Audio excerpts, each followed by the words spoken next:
Hi friends, cook craze corner ఛానల్కి స్వాగతం.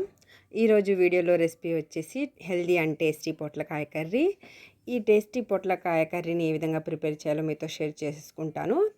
వీడియోని లేట్ చేయకుండా చూసేద్దాము. తాజాగా ఉన్న ఒక పొట్లకాయని తీసుకుని 2 మధ్యస్థ ముక్కలుగా కట్ చేసుకోవాలి.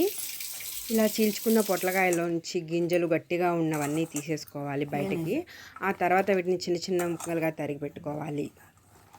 ఈ విధంగా కట్ చేసుకున్న పొట్లకాయ ముక్కల్ని చేత్తో బాగా మెత్తగా చేసుకోవాలి.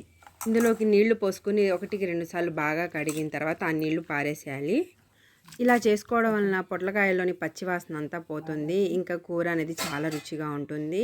ఇంకా కూర బాగా మెత్తగా ఉడికి కూర అనేది టేస్టీగా ఉంటుంది. ఇప్పుడు ఈ ముక్కలన్నిటిని కూడా ఒక ప్లేట్లోకి తీసేసుకోవాలి.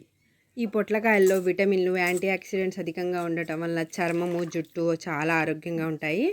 శరీరంలోని వేడిని బాగా తగ్గిస్తుంది. ఇంకా బాగా తేలిగ్గా జీర్ణమవుతుంది. ఇది అన్ని వయసుల వారికి కూడా బాగా తినవచ్చు. ఈ కూరని ప్రిపేర్ చేయడం కోసం ముందుగా ఒక మందపాటి కడాయిని తీసుకుని అందులో సరిపడినంత నూనె పోసుకోవాలి. నూనె బాగా వేడెక్కిన తర్వాత అందులో కొన్ని ఎండుమిరపకాయలు వేసుకుని ఒకసారి ఫ్రై చేసుకోవాలి.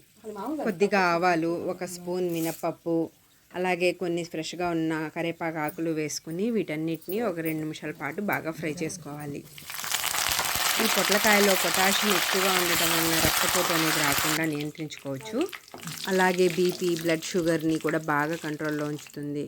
ఇప్పుడు ఇందులో కొద్దిగా పసుపు వేసుకుని ఇంకా సన్నగా తరిగి పెట్టుకున్న పొట్లకాయ ముక్కల్ని ఇందులో వేసేసుకుని వీటన్నిటిని బాగా కలిపే విధంగా కలుపుకోవాలి. ఈ విధంగా పొట్లకాయ ముక్కల్ని బాగా కలుపుకున్న తర్వాత ఈ ముక్కలు అనేవి బాగా ఉడకడం కోసం మూత మూసుకుని వండుకోవాలి. కాసేపు అయిన తర్వాత మూత తీసేసి మరొక మారు బాగా కూరని 1-2 సార్లు కలుపుకుంటూ ఉండాలి. పొట్లకాయల్లో తక్కువ క్యాలరీలు ఉండటం వలన ఇది డైట్లో తీసుకుంటే చాలా బాగా బరువు తగ్గొచ్చు. వీడియోలో చూసినట్లయితే కూర యొక్క రంగు మారుతూ ఉంటుంది. చూడండి, ఇలా పచ్చగా ఉన్నది కాస్త రంగు మారిన తర్వాత ఇలా పసుపు రంగులోకి వచ్చినట్లుంది కదా. ఇప్పుడు ఇలా బాగా రంగు మారిన తర్వాత ఇందులో ఒక 1/2 కప్పు పాలను వేసుకోవాలి. ఈ కూర చేసేటప్పుడు ఎలాంటి వాటర్ పోయనవసరం లేదు. వాటర్ పోయకుండా ఈ కర్రీని ఇలా టేస్టీగా పాలతో చేసుకోవచ్చు. ఇలా పాలు పోసుకున్న తర్వాత ఈ కర్రీని ఒకసారి బాగా మిక్స్ చేసుకోవాలి. ఇలా పొట్లకాయను పాలతో వండుకోవడం వల్ల టేస్ట్ అనేది సూపర్గా ఉంటుంది. ఈ పాలు విరిగిపోకుండా ఇలా పొట్లకాయ కూరను కలుపుకుంటూ ఉండాలి. కూరలోని పాలన్నీ బాగా ఇంకిపోయిన తర్వాత ఇందులో కొద్దిగా కారం వేసుకోవాలి. కారం అనేది ఎక్కువ వేయద్దు, కొద్దిగా వేసుకుంటేనే రుచి అనేది బాగుంటుంది. కొద్దిగా కారం వేసుకున్న తర్వాత వీటిని బాగా కలుపుకోవాలి.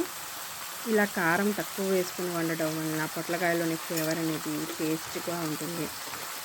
ఈ విధంగా కూరలోంచి ఆయిల్ బాగా సపరేట్ అయ్యేంత వరకు వండుకున్న తర్వాత స్టవ్ ఆఫ్ చేసేసుకోవాలి. ఇప్పుడు హెల్దీ ఇంకా టేస్టీ అయిన పొట్లకాయ కర్రీ రెడీ అయిపోయినట్లే. ఇలా ప్రిపేర్ చేసుకున్న కర్రీని ప్లెయిన్గా కూడా తినొచ్చు, చాలా టేస్టీగా ఉంటుంది. లేదంటే అన్నము సాంబార్తో కలిపి తీసుకున్నా కూడా చాలా బాగుంటుంది. లేదా చపాతీలో కూడా తీసుకున్నా చాలా టేస్టీగా ఉంటుంది. వీడియో నచ్చితే ఒక లైక్ చేయండి, షేర్ చేయండి, సబ్స్క్రైబ్ చేయండి. Thanks for watching.